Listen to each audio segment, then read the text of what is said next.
You're listening to Almost Famous with Jim Francis Meza, only on LA Talk Radio.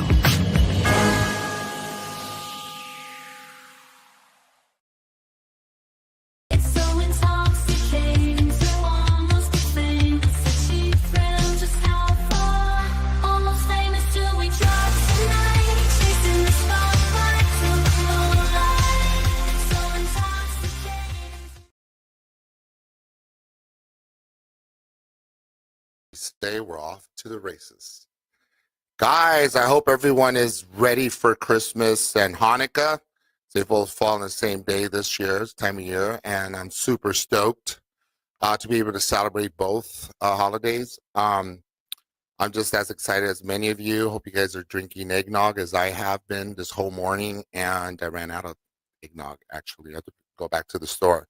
But yeah, so crazy enough, like 2 nights ago, I had somebody go into an IHOP and purchase a ton of flapjacks or something because it's over $470 charged on my account, which I didn't.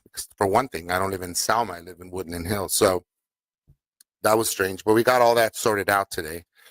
And I'm happy because I have a wonderful guest tonight, as I typically send you guys wonderful guests every Wednesday night. I have a great actress, acting coach, producer, director. She's directed over 30 plays, movies, a lot under her belt. Guys, give it up. Help me give it up for Miss Michelle Danner. Hi, how are you? Thank you for having me. Michelle, you have such a lovely backdrop. Yes, I noticed something. Nicholas, close the bedroom door. I noticed. I'm actually in New York. At my sister's apartment, celebrating the holidays. Beautiful. And love being in the city. And it's really cold today. I can already feel it, like right over here. I'm teleporting over there or something. It's chilly over here. It really is. But so excited to have you on. There's just so much to unpack. I know you got a couple of new, different projects in the works, and I like to hear all about them, but let's start off with your father, your dad. You know, he was a pretty prolific guy. I mean, he worked in France. You know, he worked in France. He was a producer, or he is rather, producer, first president of William Morris to spearhead the France department, right? Is that correct?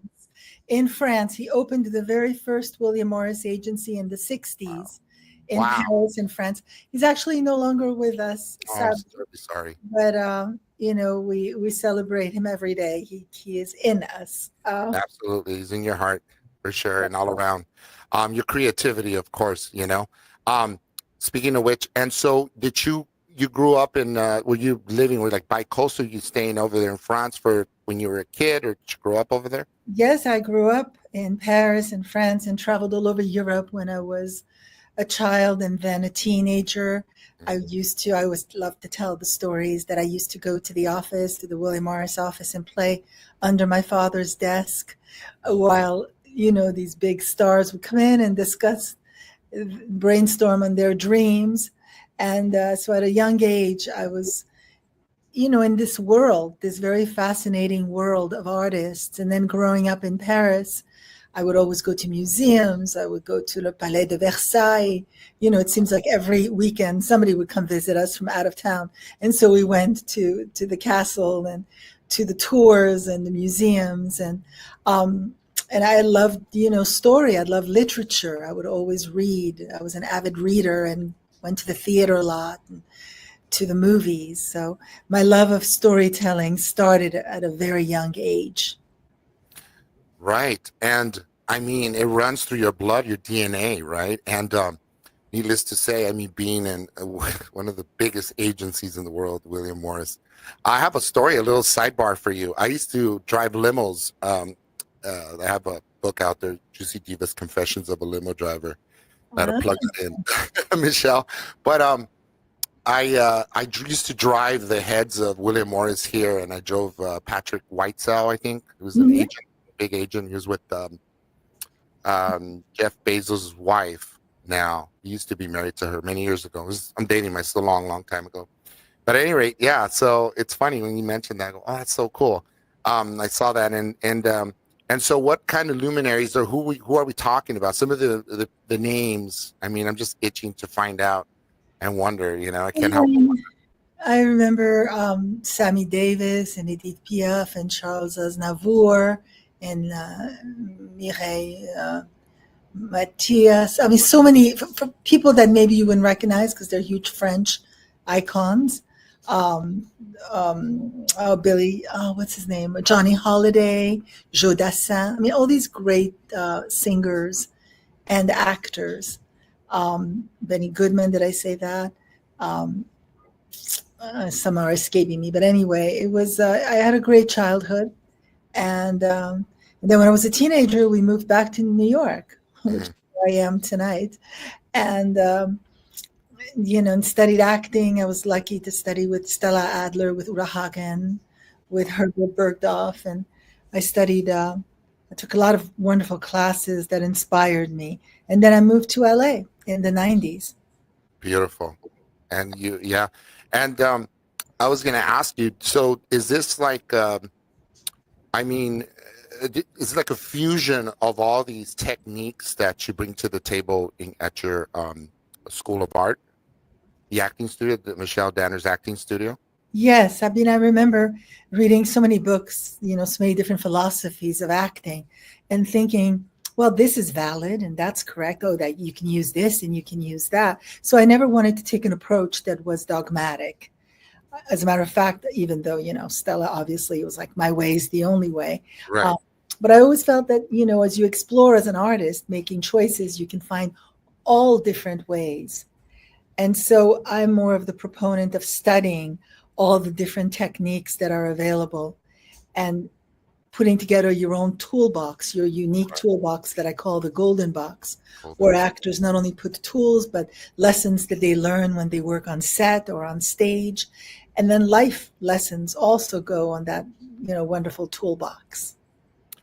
That's fantastic. It sounds phenomenal to me because we're not one trick ponies, needless to say. We need to learn a variety of techniques. And so it begs the question, like, do you audition?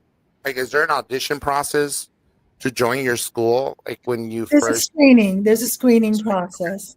The same way that I don't like to audition actors for my movies. I think that if you do an interview, you get a sense if this is a right fit, and they also get a sense. The student is interviewing the school as well, and they want to know. There's many acting schools. Is this the right fit for me? But we want, people obviously that are committed to expanding, learning, nurturing their work ethic, and growing as artists, risking, keep raising the bar. Those are, the best. That's the best fit of actors for our schools. And what are the qualities you look for in an actor? I love actors that are willing to take risks.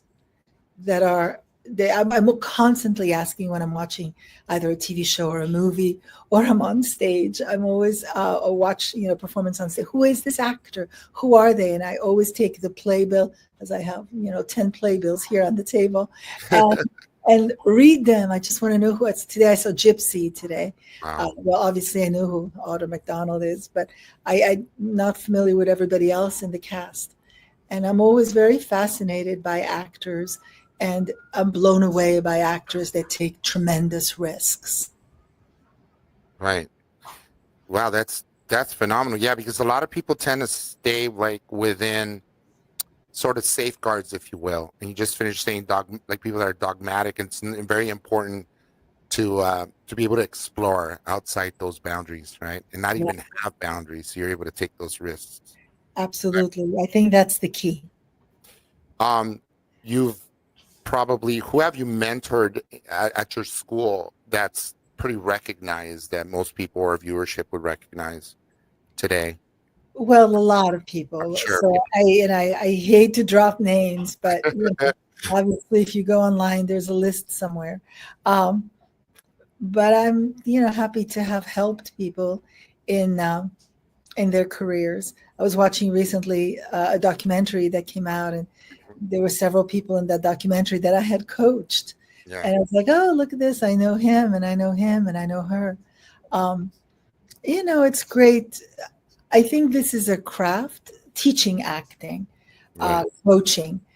It's a good craft, and it's a craft that not only do I teach it, but in my school I have a faculty of teachers, and you want to pass it down. You want to pass it down to other people that in turn pass it down to another generation of actors. Fantastic. Phenomenal. You have quite an extensive career. I mean, that's probably at least 15, 20 years, maybe. Yes, I know. I'm old. I'm You know, old. I've gotten some Botox. oh, I used to say, because it's only recently that I got some Botox. I used to say, I haven't gotten Botox yet. But recently you, I've gotten a little bit of it. so do you think like the industry has changed? You know, they're saying like after COVID, the industry has changed quite a bit. What do you think Yeah, about that? things have, unfortunately slowed down in Los Angeles. Los Angeles it's a tough place because they don't really give tax incentives to independent films. Only really big budgets and studio get those tax incentives. So if you're going to shoot a little indie movie in LA, great. But if you're going to shoot that mid-sized movie, it's going to be hard. You're going to have to go shoot it somewhere else. So production has slowed down considerably, as Right. everybody knows. And it was the aftermath of both COVID and the strike, Yeah. strikes plural. Uh, But just like I it. actually have a very good feeling. We'll see, in a year from now, I have a very good feeling that 2025 is going to bring us a huge surge of productions and filming, not only in the US, not only in Los Angeles, but everywhere. I think people are so motivated to tell stories because the technology keeps refining itself, and there's better cameras and better everything across the boards. And so that's why I think there's also a lot of great content. There's a lot of wonderful things to watch. Absolutely. Let me ask you, let's back up a little. So as far as acting is concerned, you start off as an actress. How did you then seg your way into being an acting coach?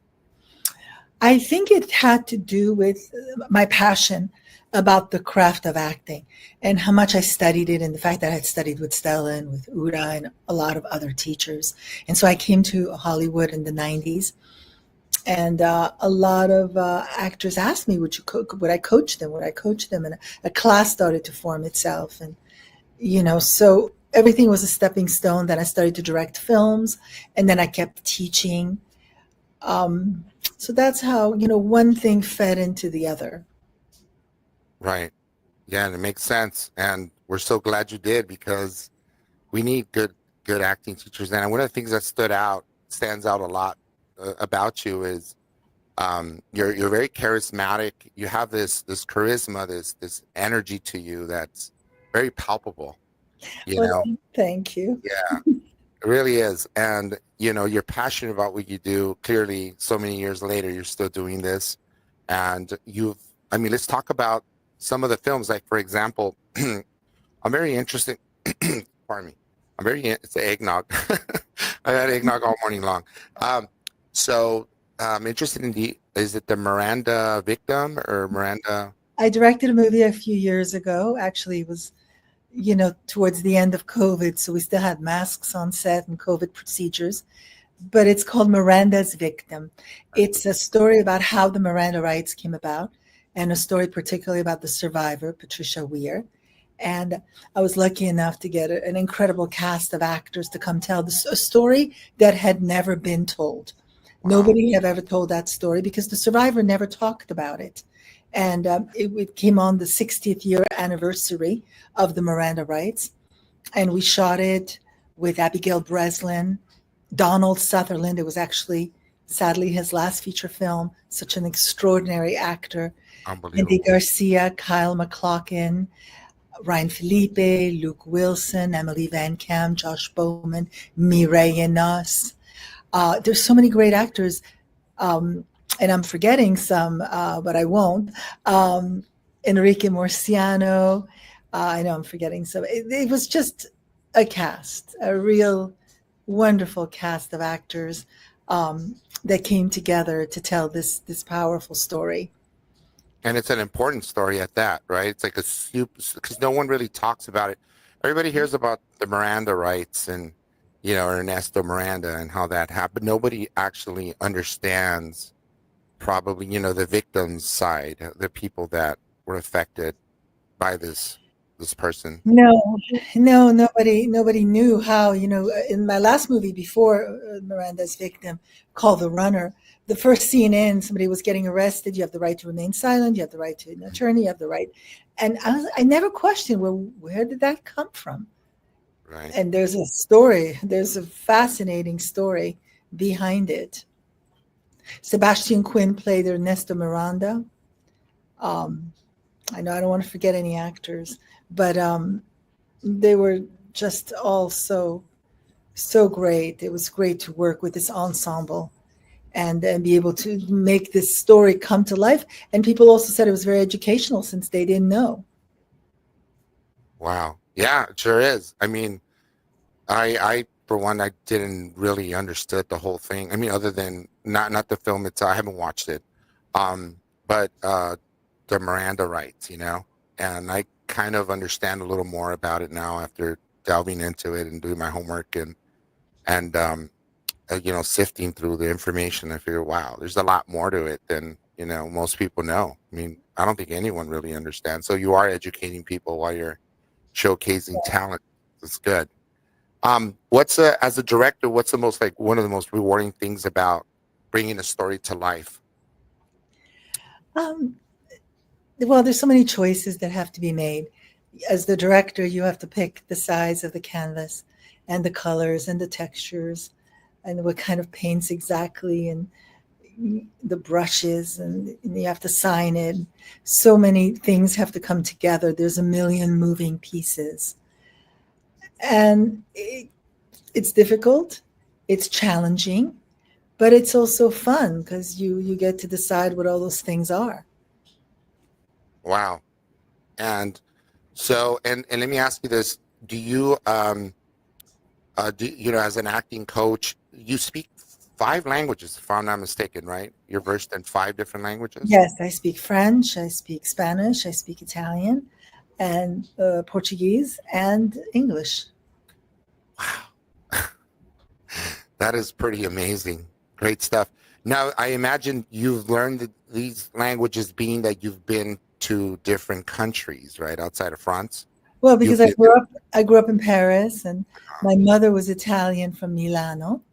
Wow. And we always had people speaking Spanish around us when we were little. And I traveled to Brazil, and so learned some Portuguese there. And that's how I learned all those languages and became multilingual. How exciting! And so, do you teach in other languages as well, other than English? I have, and it's been quite a milestone to go to Paris and teach in several different theaters in French, and to go to all over South America. I was in Guatemala, I was in Colombia, I was in Peru, I was in Mexico City, and teaching Spanish.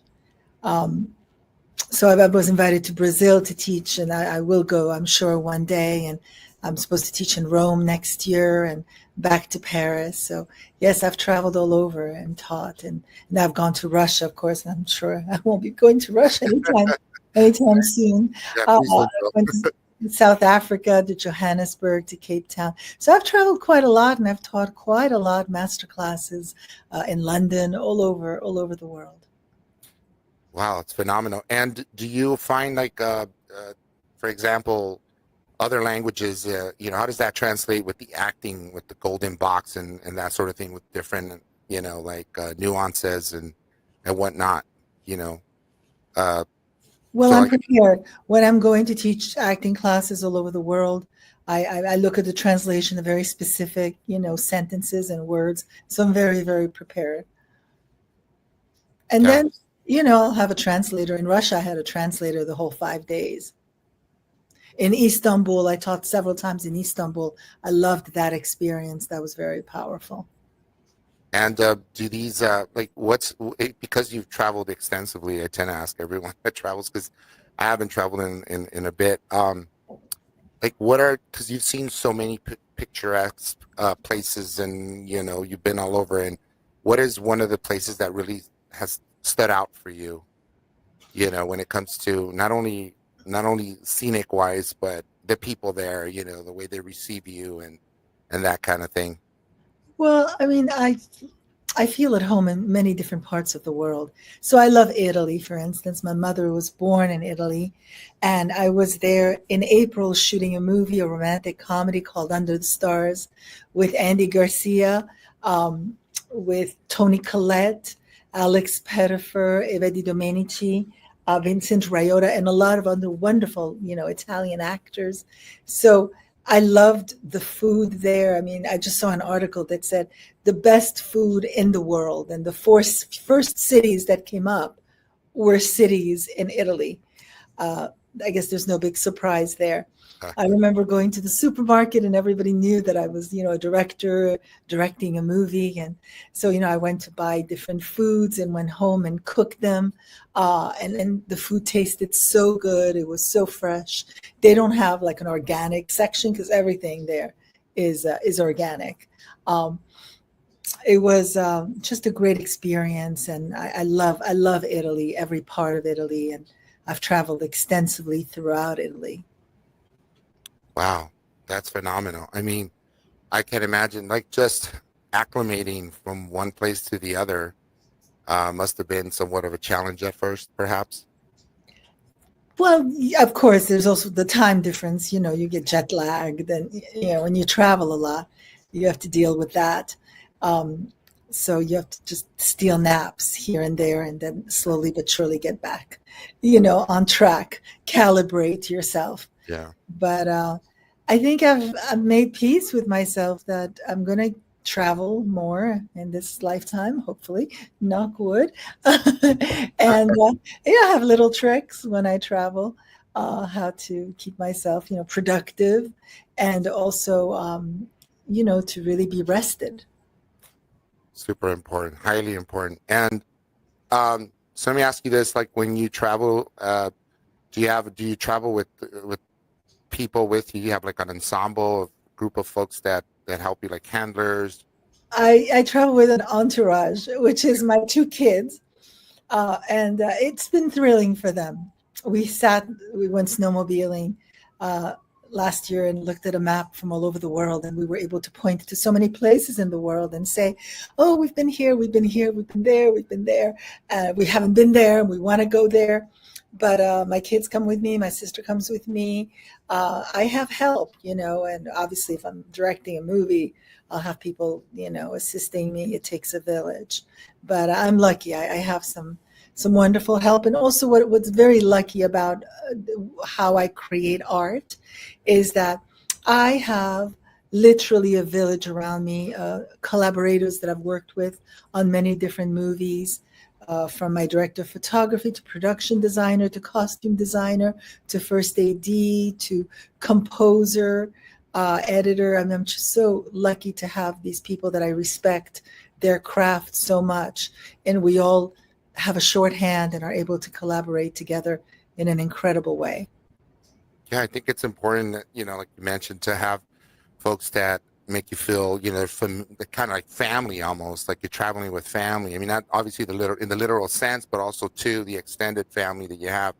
So that it makes, I think, working, they kind of know what you look out for, if you will, what you're looking for in direct, whether that's directing, whatever that looks like, or you're acting in something and you have your people with you.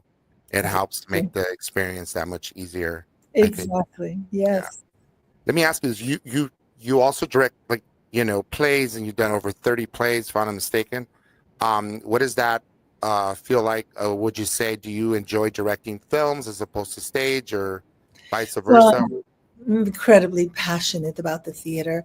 And so I've been here in New York, and I saw Sunset Boulevard, and today I saw Gypsy with Audra McDonald, and she brought the house down. I cannot imagine she would not win. so many awards, and certainly the Tony for this performance. I mean, everybody stood. I mean, that's the reason why you go to the theater, to have this kind of spiritual, in-depth experience. I literally started to cry. And The Hills of California is incredible. Sunset Boulevard the other night was incredible. Death Becomes Her. Hold On to Me, Darling. I mean, the level of performances, it's blown me away to come here to New York and see this great theater. It's like a blood transfusion every single time. And as a matter of fact, I'm talking about directing something in New York. It's in the works. I've been working on this wonderful show called The Ticket to the Circus, and it's about the youngest wife, the latest wife of Norman Mailer. And I can plug, Norman Mailer has a great documentary that's out that I saw. It was named one of the best documentaries in 2024 in Daily Variety. So I've been working on this story. I'm very good friends with John Buffalo Mailer, who's a wonderful writer. I directed a movie that he wrote years ago called Hello, Herman, with Norman Reedus. And I'm talking about, I'm in talks about trying to get this, directing here in New York. But I also have several movie projects that I'm going to be directing next year and the year after, and they're in the works as well. So if you ask me, do I like theater or film? I like both equally as much.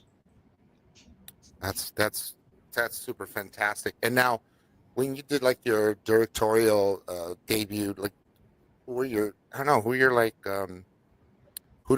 influences? I've always loved. I mean, it's a great question, and I've always loved international cinema. I've always looked up to Italian cinema, to Federico Fellini, to Sorrentini, to Bertolucci, also French cinema, François Truffaut. An English director has always inspired me, Mike Leigh. I've always loved how he's worked with his actors very improvisationally and worked on characters and defining behavior, idiosyncratic behavior. In terms of romantic comedies, Nancy Meyers is, my hero. I love all of her romantic comedies.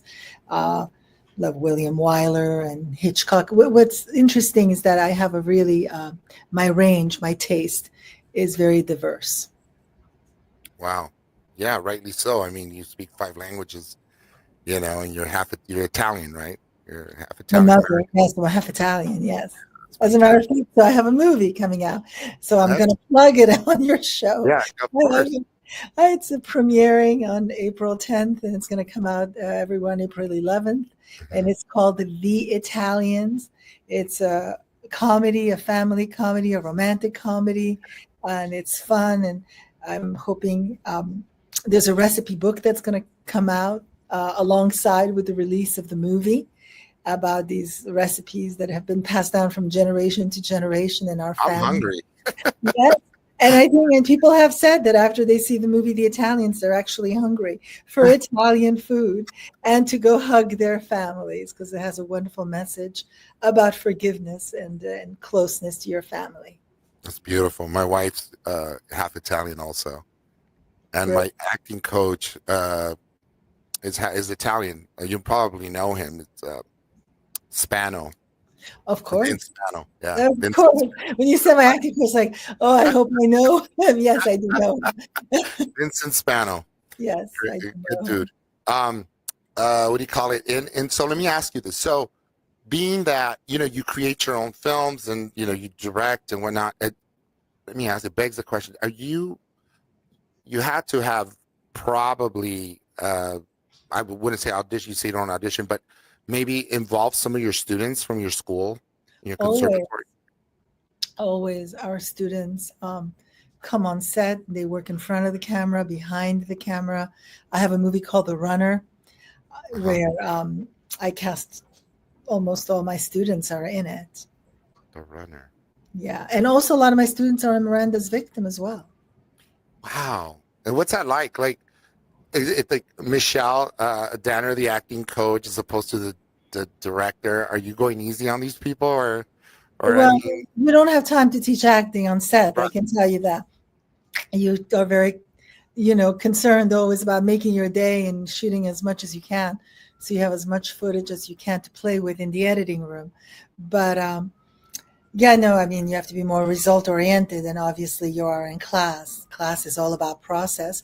But I would say that being on set is always also about process. And I never listen to what the actors say about me, when they shoot them, when there's always an EPK going on, when they interview the actors on set.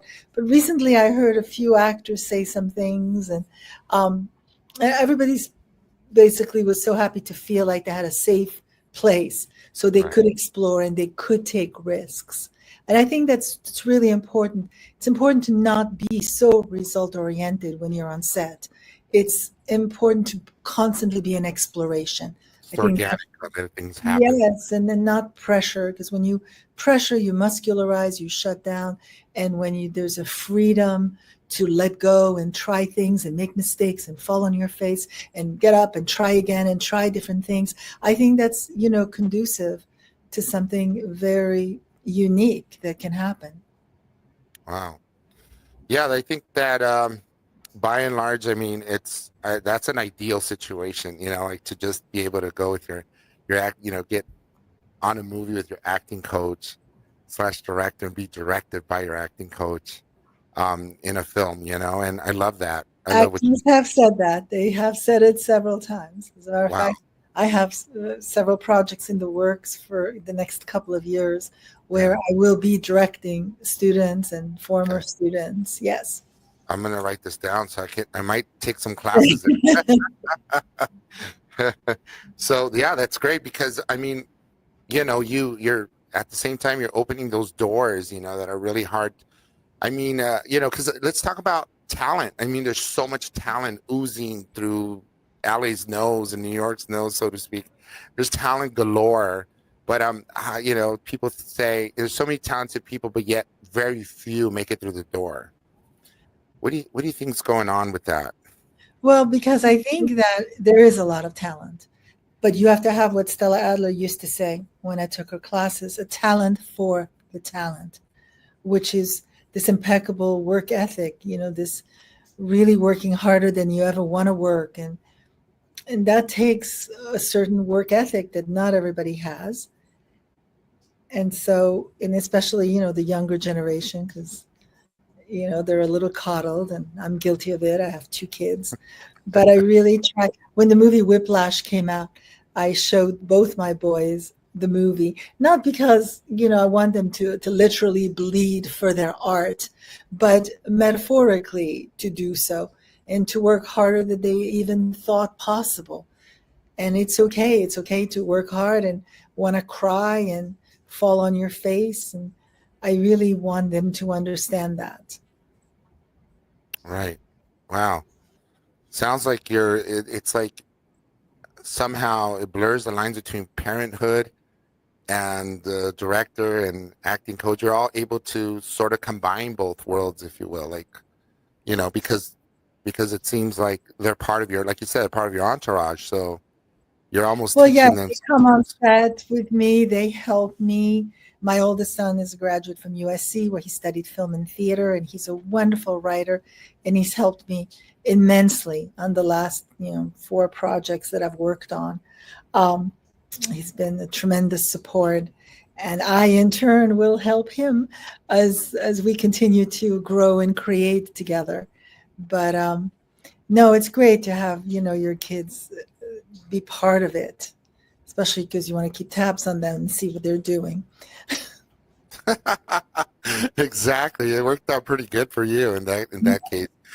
Because you never really, I don't think, I mean, for obvious reasons, you come from a family of talent and, they look up to you and they felt like, I got to do something in the arts. But what if you would have supported them had they gone a different direction, you think, Oh as a yeah, parent? well, one of my boys is an artist, and the other one is a businessman. So he's not interested that much in the arts. So whatever it is, that's the key. I watched a documentary on the wonderful composer John Williams, and he's 92 years old, and he looks so great. And it's because he does the thing that he loves. That's always the key. So when you have children, you have to help them to find, discover, work on the thing that they absolutely love in this life. Right. And what about Michelle Danner? Would you have done anything different if you could do it all over again, a do-over, so to speak? Um, I never think about it, but I mean, I would have done what I see my oldest son do, which is he watches a lot of movies. He watches almost 4 movies a day some days, and Wow. he rewatches them over and over again. I remember that when I was his age, which is 22, I never liked watching anything more than once. It just bored me, and I think it was a defense mechanism not to go deeper in the work. And so I would embrace repetition more. I would not feel that I had to be on the fast lane all the time and I had to do and go. I would slow down. And, that what is that book, The Art of Doing Nothing? I would have embraced that a little bit more because it's important to now, especially, we're starting this from now next couple of weeks. Hopefully I will be practicing a little bit more that art of doing nothing.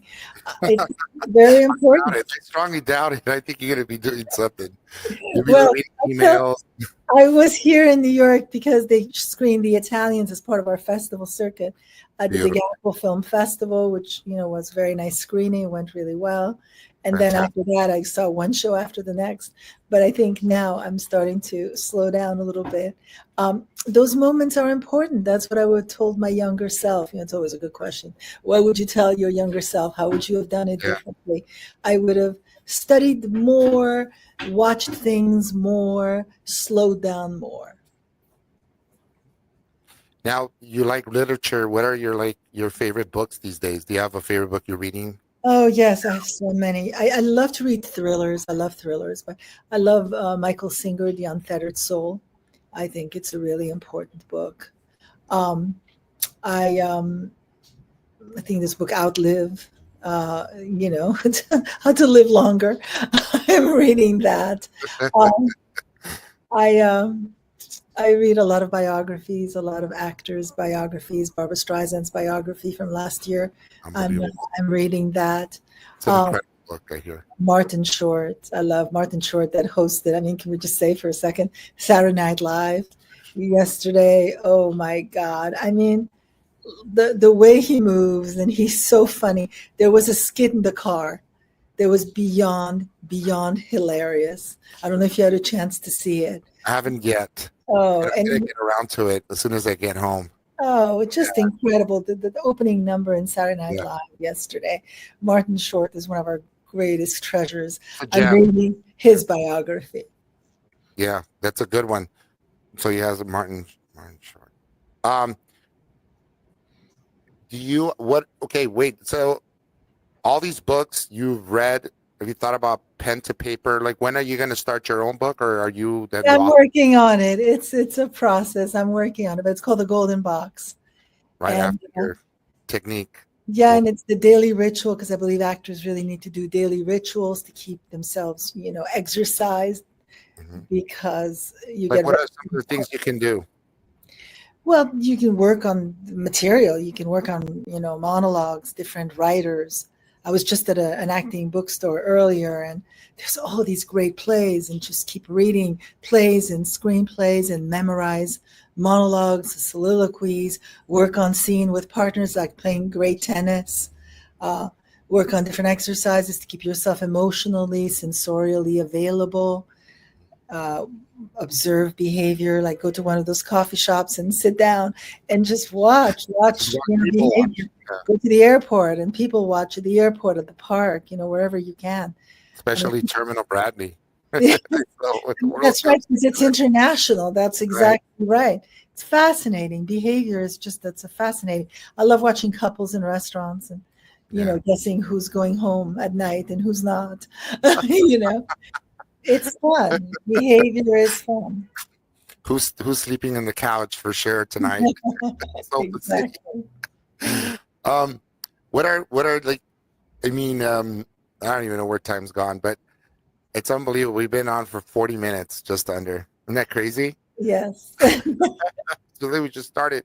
I have a question for you regarding like, what would you say? I don't know. Like, what would you say would be like the best advice for somebody that's just starting? Because we have a lot of people that are aficionados, like, you know, they want to be actors, and who doesn't want to be an actor these days, you know? And for the young person I think starting out, yes, aside from the fact that obviously I'm a proponent of studying the craft, and watching a lot of things and going to museums and, but own in after you do all that, own in on what you want to say as an artist. What are the stories that you want to tell? What is really important to you that you want to share? And be clear on what it is that you want to contribute. It's not a place where you want to come and say, what can I get from it? But right? what can I give? And I think if you start to think about that, it'll set you on a different plane, as opposed to, and not in a place where you will be disappointed, because as in every field, there's no's, there's that rejection. And artists are sensitive and they tend to take it to heart, and you tend to go home and play with your marbles at home and not want to come out and play anymore. Right. So you have to set it up for yourself so that you want to keep coming out and playing. And the way to do that is by really finding clarity in terms of what it is exactly that you want to share, what it is that you need to share. Wow, that's beautifully said. And go visit Michelle Danner's acting studio in LA, or go online for sure. You have online classes also, right? We have Michelle Danner Acting Studio, and I'll be teaching quite a lot the first few months of the year, because then I'll start pre-production on a movie. And I teach at the Michelle Danner Acting Studio, obviously, and at the Los Angeles Acting Conservatory, which are programs. We have one-year program, two-year programs, filmmaking programs, and there's a really wonderful community of actors. And that's what you're looking for, especially when you're young and you're starting out and you're learning. You're looking for that community. Community, that's very important. And do you think, so that sort of, like, I suppose you can say, it's fair to say it's important to do networking, right? Networking with, with the right people, or even, Yes, I don't know why I never loved that word. It seems too much like work. I guess right. It's called networking. It seems like find your community, right? Yes, I think that if you are at an event and, you talk to someone and you just maybe, I don't know, you don't like them, then it really feels like networking, like you're doing it for a purpose. I think find other people that are, kindred spirits that you want to share, have great conversations with. And I think that's how you will find the collaborators, the people you'll collaborate with in the future. You'll find your tribe, right, Michelle? Exactly. Your people. That's right. I had fun today. So where can people find you? What are your social media handles, and plug in all the movies, everything down the pike? Yeah, so The Italians is coming out in April. Watch Miranda's Victim. Watch The Runner, and you can look me up. If you look at michelledanner.com, you'll find out about the classes, the Los Angeles Acting Conservatory, Michelle Danner LA on Instagram, and All in Films is our production company. Wow, I'm taking notes here. Yeah, I'm going to look you up for sure, Michelle, at the beginning of the year, and swing by your class. Do you have any, can you audit a class or come in? Let's say, can I be, maybe like fly on the wall? Well, I'll tell you, I can invite you to a class that I'm teaching in February called the Golden Box, which is a 2-day master class. So we'll go quickly. It's 2 days. And basically I break down all of those tools that we talked about that you're going to put in that toolbox, the Golden Box. Phenomenal. I'm all in. Great. Have a wonderful holiday. To you as well. Happy holidays. Happy holidays. Guys, the wonderful Michelle Danner. Thank you. Thank you so much for having me. Thank you. Likewise. Take care of yourself. Take care. Bye. Guys, until next time. That's my show. Thank you. You're listening to Almost Famous with Jim Francis Meza, only on LA Talk Radio.